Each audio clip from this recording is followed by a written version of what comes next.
जो हमारा बात चली थी वो चली थी एक आर्टिफिशियल प्लाज्मिड की, और आर्टिफिशियल प्लाज्मिड अपना कौन सा था, PBr 322। तो PBr जो 322 है, इसमें जो P का मतलब है वो प्लाज्मिड है, B उसको ढूंढने वाले, उसको डिस्कवर करने वाले, या उसको बोल सकते हैं कि इंजीनियर करने वाले, जिन्होंने बनाया है। ठीक है, अब उसका क्या मतलब है, बॉलीवर, और R फॉर रॉड्रिगुज। ठीक है, ये थे रॉड्रिगुज।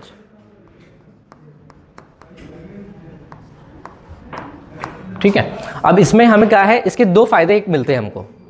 एक इसमें आपके पास में टेट्रासाइक्लिन रेजिस्टेंट जीन है, यहां पर कौन सा जीन है बेटा, टेट्रासाइक्लिन रेजिस्टेंट जीन है ये वाला, और दूसरा एम्फिसिलिन। ठीक है बेटा, ये है एम्फिसिलिन। ठीक है, तो ये है टेट्रा, मैं लिख दे रहा हूं यहां पे, रेजिस्टेंट, और दूसरे तरफ आपके पास में कौन सा है, एम्फिसिलिन रेजिस्टेंट। इसका मतलब ये है कि ये वेक्टर अगर मैं किसी के अंदर पुट कर रहा हूं, किसी भी बैक्टीरिया के अंदर, तो वो जो बैक्टीरिया रहेगा वो क्या करने वाला है, वो बच जाएगा, इस एंटीबायोटिक से वो बच जाएगा। ठीक है, तो हम क्या करते हैं, इसका यूज़ कैसे करते हैं कि हमने जो अपना फॉरेन डीएनए है, जिसको फॉरेन डीएनए कह सकते हो कि अपना वो एलियन डीएनए है या जीन ऑफ इंटरेस्ट है, वो हमारा जो भी डीएनए है उसको मैं ला करके इसी वाले एरिया में अटैच करने वाला हूँ। ये अपना फॉरेन डीएनए कहाँ पे अटैच होगा, इस वाले एरिया पे। ठीक है, ध्यान क्या रखना है कि हमें किस चीज़ से कट करना है, कट जिससे भी करेंगे वो सेम होना चाहिए। कल इस बारे में बात हुई थी कि जो भी आप एंजाइम यूज़ करोगे, ठीक है, वो सेम होना चाहिए। ठीक है, तो अब हम इसको जब कट करेंगे तो ये चीज़ जो है एंटीबायोटिक रेजिस्टेंट वाली, ये खराब हो जाएगी।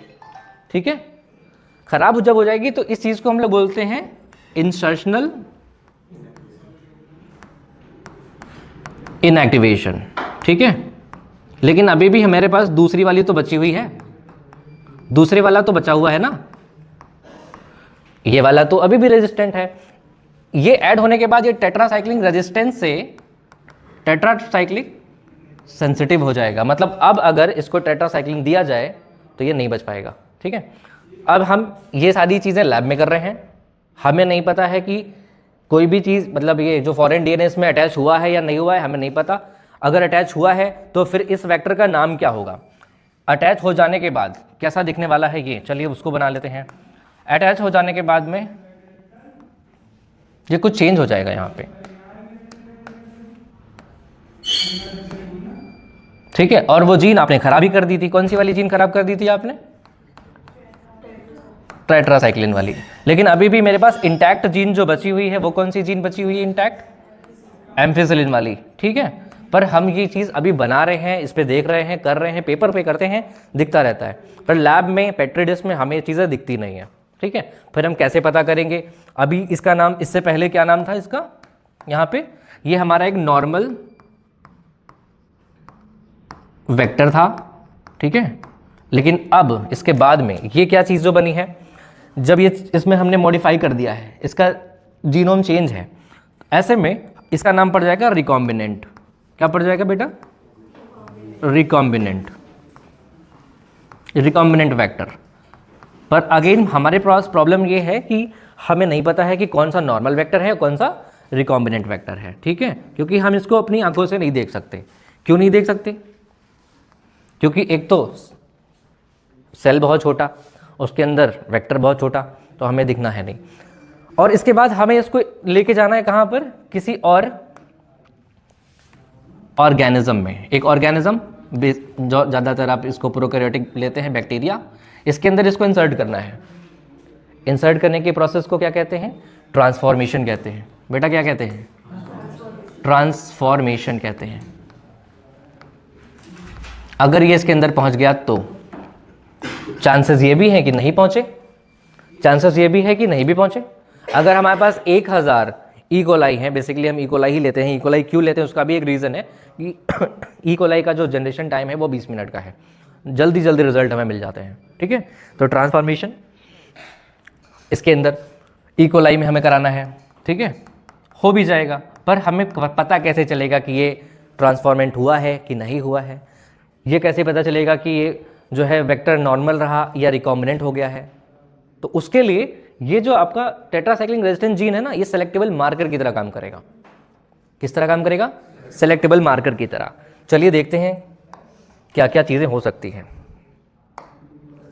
ठीक है, अब इसमें आपके पास क्या क्या चांसेस थे? एक तो ये चांस था कि आपका जो वेक्टर था उसमें आपने ऐड किया था बाहर से डीएनए किया था, तो इसके रिजल्ट में जो दो मिल सकते हैं बेटा। क्या रिजल्ट मिल सकते हैं? दो, या तो वो ऐड हुआ और या तो वो ऐड नहीं हुआ। ठीक है भाई, या तो वो ऐड हुआ और या तो वो ऐड नहीं हुआ। यहां पर मैं एक में ऐड दिखा रहा हूं और एक में नहीं। ठीक है, या तो ऐड हुआ या तो नहीं हुआ। जिसमें नहीं हुआ उसको मैं क्या बोल रहा हूं? जिसमें नहीं हुआ नॉन रिकॉम्बिनेंट, और जिसमें हुआ रिकॉम्बिनेंट। अभी भी मैं दोबारा बता रहा हूं, हमें नहीं पता ये सब हुआ कि नहीं हुआ। उसके बाद मैं इसको ई कोलाई में ट्रांसफॉर्मेशन कराना चाह रहा हूं। क्या कराना चाह रहा हूं बेटा? ट्रांसफॉर्मेशन कराना चाह रहा हूं ई कोलाई में। पेट्री डिश में बहुत सारी ई कोलाई है, पेट्री डिश में बहुत सारी ई कोलाई है, सबको एक साथ हमने रख दिया। जा भी सकता है और नहीं भी, यानी ट्रांसफॉर्मेशन हो भी सकता है और नहीं भी हो सकता है। तो इस हिसाब से मेरे पास तीन कंडीशंस आती हैं। मेरे पास क्या होती हैं? तीन कंडीशंस आती हैं बेटा। पहली कंडीशन नंबर 1, कंडीशन नंबर 2 और कंडीशन नंबर 3। क्या क्या कंडीशंस हैं वो देख लीजिए। विजिबल है ये पर्पल कलर? नहीं, कोई बात नहीं। एक कंडीशन ये है कि ई कोलाई इंटैक्ट रहा, उसमें कुछ नहीं पहुंचा। एक कंडीशन ये भी है कि ई कोलाई में पहुंचा तो, पर कौन सा वाला पहुंच गया बेटा? Non recombinant. एक और कंडीशन जो बनी, लास्ट कंडीशन, वो ये कि ई कोलाई में हमारा कौन सा वाला पहुंच गया? रिकॉम्बिनेंट वाला। पर हमें तो दिखने का नहीं है। तो अभी फिर वहीं पर आ गए कि हमें अपने मार्कर्स से की हेल्प से पता चलने वाला है कि कौन सा हमारा जो बैक्टीरिया की कॉलोनी है वो रिकॉम्बिनेंट है, कौन सी नॉन रिकॉम्बिनेंट है। ठीक है, तो हमने कौन सा वाला खराब करा था एंटीबायोटिक रेजिस्टेंट जीन? टेट्रासाइक्लिक। ठीक है, तो चलिए टेट्रासाइक्लिक खराब करा था, तो हम पहले मीडियम में इनको एम्फिसिलिन देते हैं।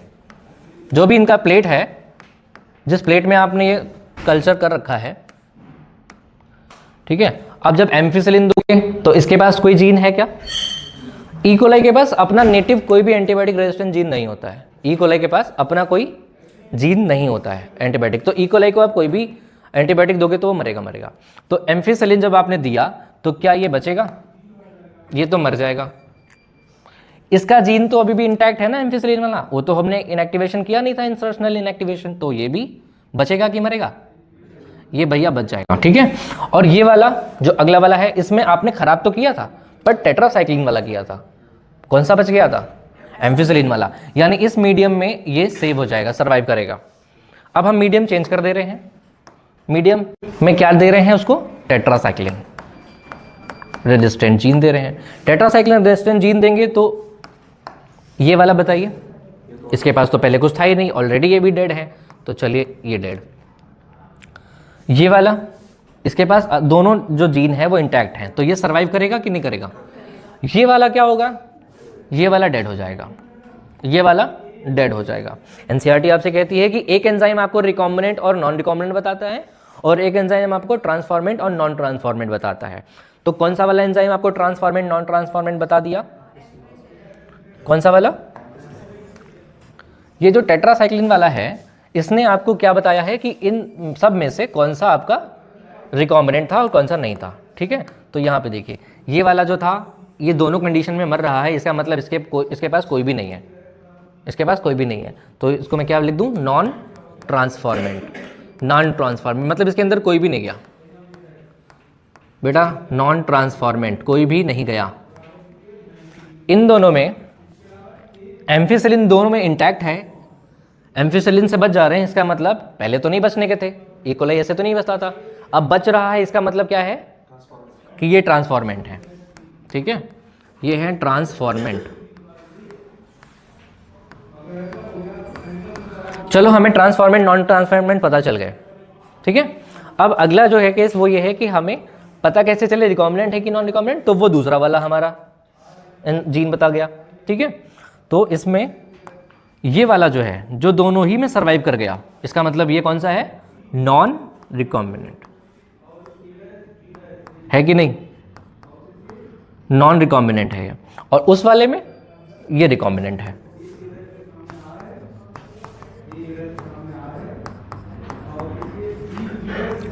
अब मन में सवाल वही वाला कि हमें रिकॉम्बिनेंट की ही ज़रूरत थी और रिकॉम्बिनेंट ही मर गए।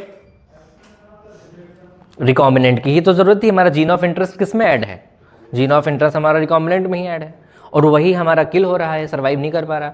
तो ऐसे में क्या करना है, ऐसे में ये हम अपनी मेन पेट्री डिश पे नहीं काम कर रहे होते हैं, अपनी मेन पेट्री डिश पे काम नहीं कर रहे होते हैं, काम चल रहा है किस पे, एक हमारा जो प्लेट रेप्लिका बनाते हैं। आप क्या बनाते हैं बेटा, प्लेट रेप्लिका, प्लेट की रेप्लिका बनाते हैं आप। मेन प्लेट आपकी ये रही, इसको देखिएगा, मेन प्लेट ये है, इस पे बैक्टीरिया की कॉलोनी है बहुत सारी, ये बैक्टीरिया की कॉलोनी लगी हुई है इस पे, इसमें मीडियम दिया गया, ग्रो कर रही हैं। ठीक है, कुछ रिकॉम्बिनेंट हैं, कुछ नॉन रिकॉम्बिनेंट हैं, हमें नहीं दिख रहा क्योंकि लैब में हमें कुछ भी नहीं दिख रहा है नेक्ड आइज से अपनी। हम क्या करते हैं, इसी की रेप्लिका बनाते हैं। ठीक है, रेप्लिका बनाने के लिए एक क्लॉथ लेते हैं, क्लॉथ जिसमें फर लगा हो, फर वाला क्लॉथ, उसके ऊपर इसको हल्का सा टच करते हैं ताकि कि जो भी बैक्टीरिया है वो आ जाए उन फर पे। फिर इसको हटा करके एक नई वाली पेट्री डिश लेकर के उस पर रखते हैं। इसके फर के जो भी बैक्टीरिया हैं, 1 2 3 जितने भी आ जाएंगे, वो आगे कॉलोनी ग्रो करेंगे, यानी नई वाली जो आपकी पेट्री डिश है उस पर भी क्या आ जाएगा, इन्हीं बैक्टीरिया की लोकेशन आ जाएगी। तो एग्जैक्टली हम लोग लोकेशन पाते हैं बैक्टीरिया की, बैक्टीरिया नहीं पाते। नई वाली जो पेट्री डिश आई, मैं फिर से यही पेट्री डिश बनाऊंगा, इसकी रेप्लिकेशन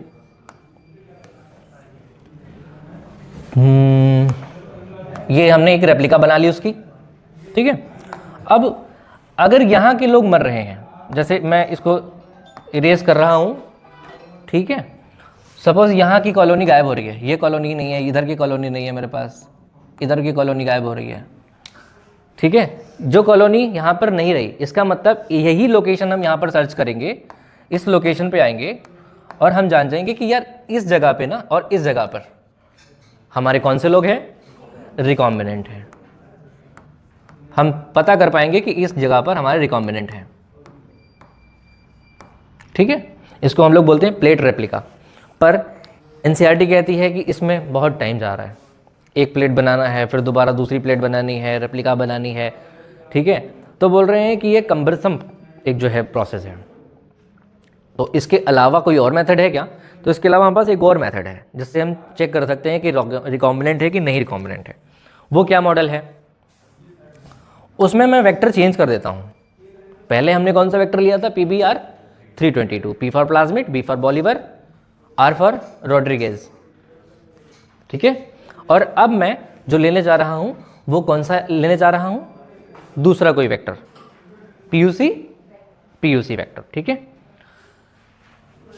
चलिए एक दूसरा हमने वेक्टर लिया, नाम है इसका PUC8 है ना। इसमें P का मतलब प्लाज्मिड है। नॉर्मल हमने कल जो देखे थे उसमें E मतलब उनका क्या था, जीनस, पर ये हमारे आर्टिफिशियल है, इसको बनाने वालों ने इस नाम रखा हुआ है इसका। ठीक है, U मतलब यूनिवर्सिटी, बेटा U मतलब यूनिवर्सिटी, और C मतलब कैलिफोर्निया। ठीक है, ये आपका वेक्टर है। इस वेक्टर में आपके पास इस तरफ तो सेम एम्फिसिलिन है और इस तरफ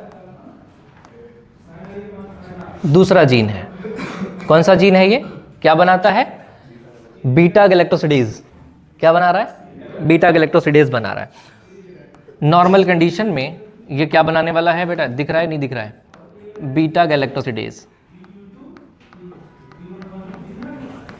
लेकिन अगर मैंने यहीं पर बहुत सारी साइट्स भी हैं, क्लोनिंग साइट्स, इसी जगह पर इसी जगह पर बहुत सारी क्लोनिंग साइट हैं, चाहे वो इको R1 की हो, चाहे फिर वो बैम H1 की हो, ठीक है, और चाहे वो SMA1 की हो,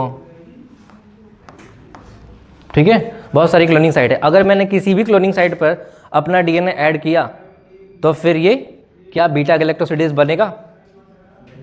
क्योंकि जीन तो खराब हो गया है बीटा गैलेक्टोसिडेज का।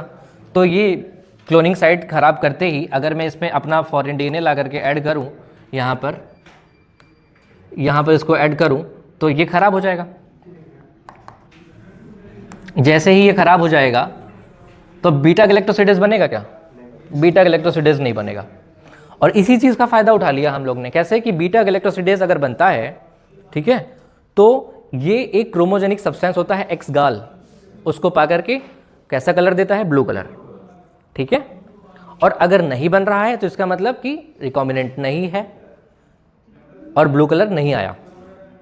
अगर नहीं रिकॉम्बिनेंट बनेगा, हमें चेंज करना हो अगर, ठीक है, करके देखते हैं। नॉर्मली तो ये ऐसा था, नॉर्मली ये है, ये नॉर्मल कंडीशन में है।